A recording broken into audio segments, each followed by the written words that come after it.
Good evening, visitors, and welcome to the Australian War Memorial's last post ceremony.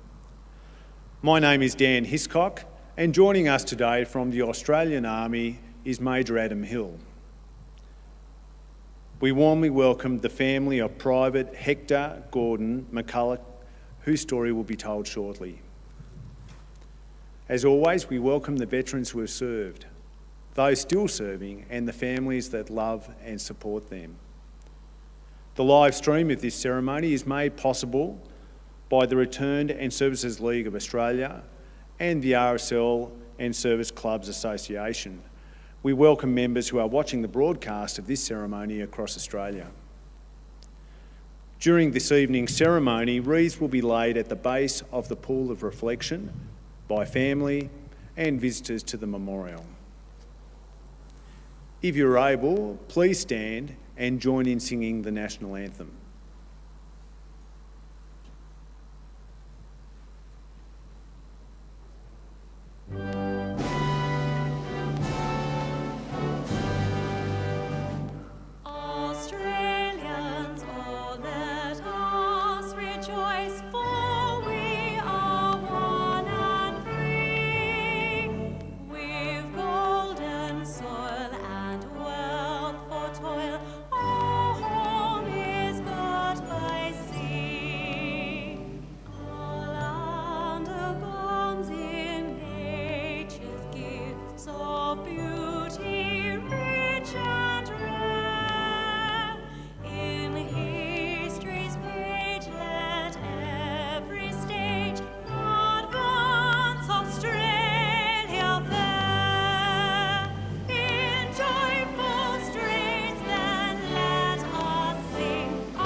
If you wish to and you're able, please be seated.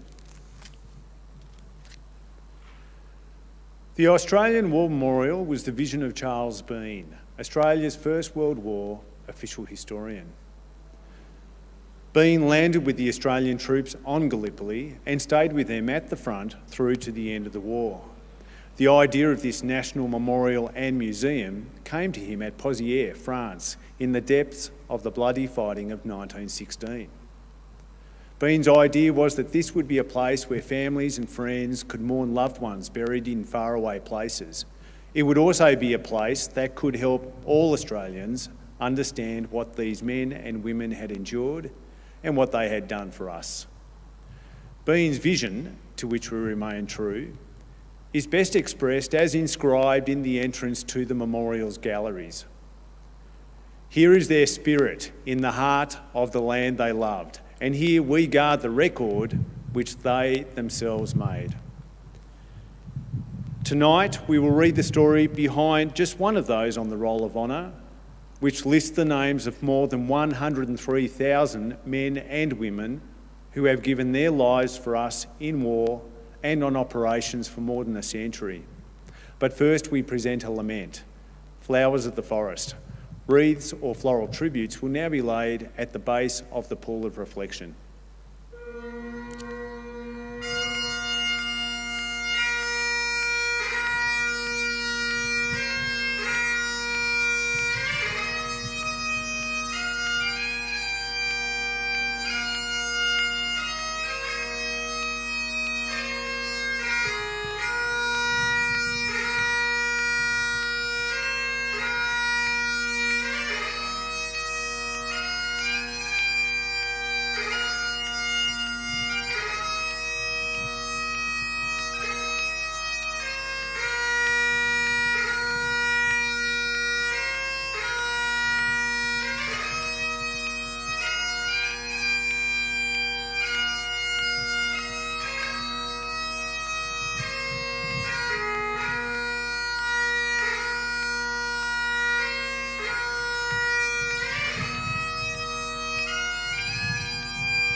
Today we remember and pay tribute to Private Hector Gordon McCoullough. Hector McCoullough was born on the 10th of April 1895 in Cootamundra, New South Wales, the eldest of 8 children born to David and Mary McCoullough. Young Hector received his education at Cootamundra District School and went on to serve for 4 years in the part-time militia and citizen forces. McCoullough was employed as a bodymaker and wheelwright and was still serving in the militia at the outbreak of the war in 1914. He enlisted in the Australian Imperial Force on the 15th of July 1915 at the age of 20. Allocated to the 30th Battalion, he embarked from Sydney on board the troop ship Beltana in November. He reached Egypt in December, where he spent several months training before heading to France. McCoullough arrived on the Western Front in June 1916 and had only served a few days in the front-line trenches before taking part in his first major battle near the French village of Fromelles. The battle began on the 19th of July with troops tasked with attacking the German front line surrounding the treacherous Sugarloaf salient. The heavily manned salient extended outwards into no man's land, offering the enemy an advantageous position from which to fire at advancing troops from multiple directions. Enemy lines were bombarded for 3 days before the beginning of the battle, and the Allies were confident that they could easily capture their objectives. Unfortunately, the bombardment only alerted the enemy to the attack, allowing them time to prepare for the onslaught. The enemy had survived the shelling and were able to quickly man their machine guns and begin their own bombardment.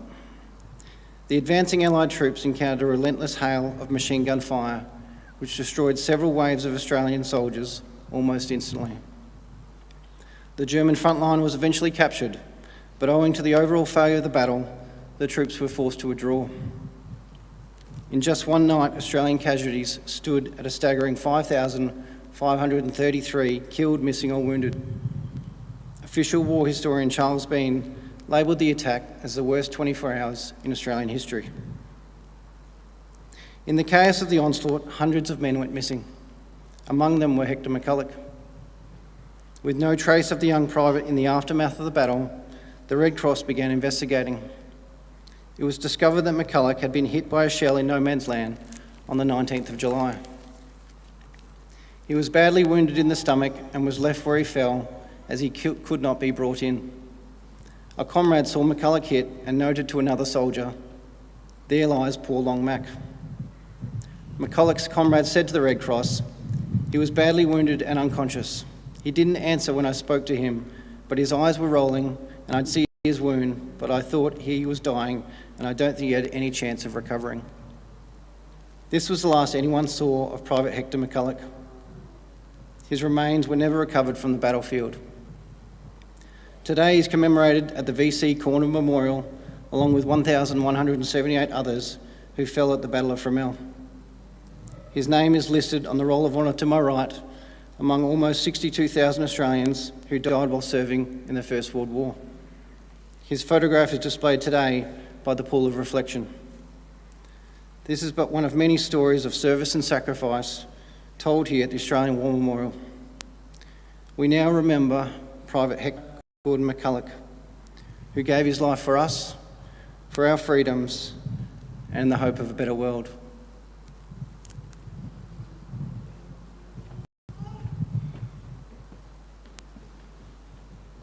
Please be upstanding for the reading of the ode and sounding of the last post.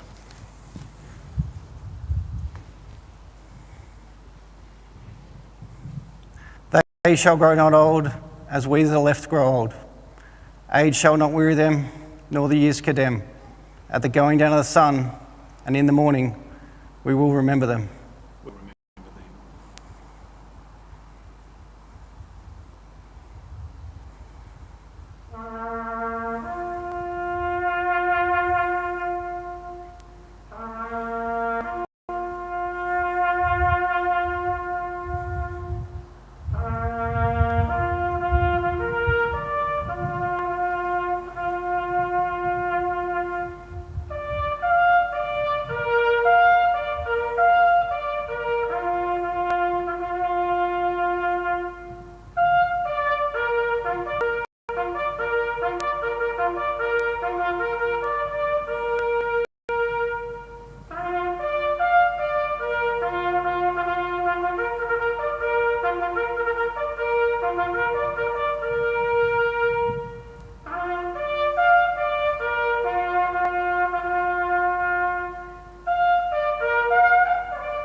lest we forget.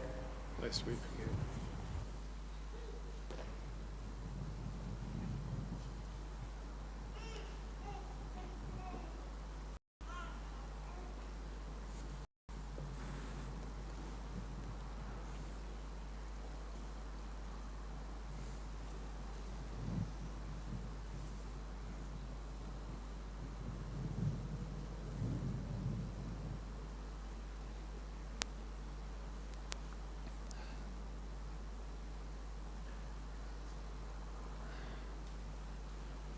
We leave you this evening with the words of the memorial's founder, Charles Bean.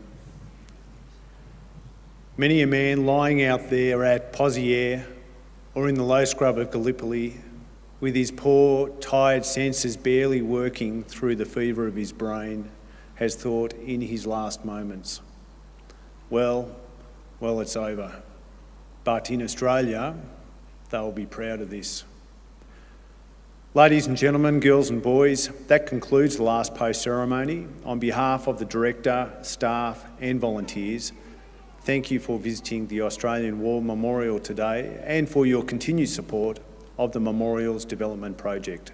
We wish you all a very pleasant evening. Thank you.